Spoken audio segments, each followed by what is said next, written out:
you should also write that Bhagavad Gita is mandatory. Wait, excuse me.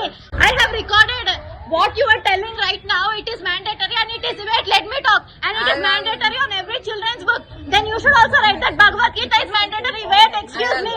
पहले भी लिखा था strike off क्या है previous paper में. I am not going to leave this name. Muttam क्या किस्सा? It is not mandatory for. It is not mandatory for us. Get every diary, each and every diary. Yes. No. Actually, teacher. రాయడమే తప్పు. రాయొద్దు. ఎందుకు రాస్తారు? ఎందుకు రాస్తారు? By mistake ఎట్లా రాస్తారు? బుర్ర ఉండి కావాలని బై మిస్టేక్ ఎట్లా రాస్తారు? నా పేరు సుప్రియా గౌడ్.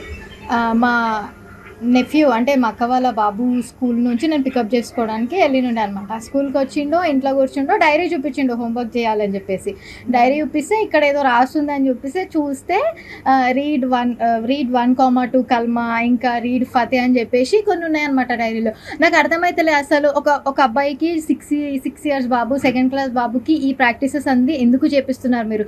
స్కూల్ అంటే క్వాలిటీ ఆఫ్ ఎడ్యుకేషన్ ఇవ్వాలి. రిలీజియస్ ఆస్పెక్ట్స్లో అసలు స్కూల్కి ఏ టైప్ ఆఫ్ ఇది కనెక్షన్ లేదు. If you are giving education just give that. మీరు ఇండైరెక్ట్గా ఇట్లా ప్రాక్టీసెస్ చేసి మేము కావాలని రాయలేదు, మేము బై మిస్టేక్ రాసినామంటే ఎంతవరకు తీసుకుంటాం? ఆల్రెడీ ఫస్ట్ ఒకసారి రాసిర్రు, రీడ్ 1,2 కల్మా అని రాసిర్రు, అది స్ట్రైక్ ఆఫ్ చేసిర్రు. ఓకే పర్లేదు, నేను చూడలేదు, నేను అది వదిలేసిన. ఇప్పుడు ఈ రోజు కూడా రాసిర్రు, ఈ రోజు కూడా రాసి ఫతే చదివియండి, అదేదో సబ్జెక్ట్, ఆ పేరు నాకు కూడా తెలియదు, ఆ సబ్జెక్ట్ పేరు వేసి రాసి ఫతే చదవండి అని చెప్పి రాస్తున్నారు. అసలు వాడి ఏజ్ ఏంది, వాడి రిలీజన్ ఏంది అంటే అదొక టైప్ ఆఫ్ బ్రెయిన్ వాష్ లాగానే ఫీల్ అయినా. నేను వెళ్ళి అడిగితే ఆ స్కూల్ ప్రిన్సిపల్ ఏమని చెప్తుంది, ఇది ఒక రిలీజియస్ ప్రాక్టీస్, ఇది అందరు స్టూడెంట్స్కి మ్యాండేటరీ అని చెప్తుంది. అట్లా mandatory? You are literally forcing things to write. అసలు యాక్చువల్లీ ఇక్కడ చూడండి, ఇక్కడ రాసింది రీడ్ ఇగో డేట్, ఈరోజుదే డేట్, ఇది ఈరోజుదే ఇక్కడ రాసింది. మళ్ళీ నేను మొత్తం డైరీ మొత్తం చెక్ చేస్తే మళ్ళీ నాకు ఇది ఒకటి కనిపించింది. ఇది ఆల్రెడీ స్ట్రైక్ ఆఫ్ అయిపోయింది.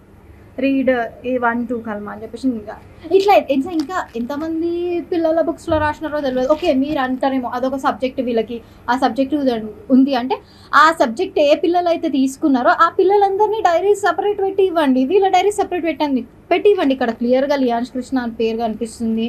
అట్లా రాస్తారు. మళ్ళీ వెళ్ళి అడిగితే ఫస్ట్ అడిగితేనేమో religious practice and it is necessary for all the students అన్నది. సెకండ్ టైం అది ఎవరైతే రాసిర్రో ఆమెనే వచ్చి నేను బై మిస్టేక్ రాసిన అంటారు. అంటే మీరు గడికి పేరు ఇట్లా చేంజ్ చేయడం అసలు కరెక్ట్? అది వాంటెడ్గానే రాసినట్టు నేను పర్సనల్గా ఫీల్ అవుతున్నాను. ఇది ఇంకా ఈ ఒక్క డిపార్ట్మెంట్లోనే అవుతుందా? ఇంకా సక్సెస్ స్కూల్ సైదాబాద్ ఇంకా వేరే బ్రాంచెస్ కూడా ఉన్నాయి, కాలేజెస్ కూడా ఉన్నాయి. ఇంకా వీళ్ళకి అసోసియేట్ అయ్యి మళ్ళీ ఎంతమందితో అట్లా ఎన్ని రాస్తున్నారో మనకు అసలు ఐడియానే లేదు. ఈ రోజు నేను డైరీ చూసినా కాబట్టి రియాక్ట్ అన్నాను. నేను ఒకవేళ డైరీ చేయకపోతే నేను అసలు రియాక్ట్ కూడా కాకపోతుండే. దీనిపైన డెఫినెట్గా authority concern department, educational department ఎవరైతే అథారిటీస్ ఉన్నారో, హైరార్కీ ఉందో, డెఫినెట్గా నేను పాయింట్ రేజ్ చేస్తాను. డెఫినెట్గా నేను స్టాండ్ తీసుకొని మాట్లాడతాను. ఎందుకంటే ఇది అన్యాక్సెప్టబుల్.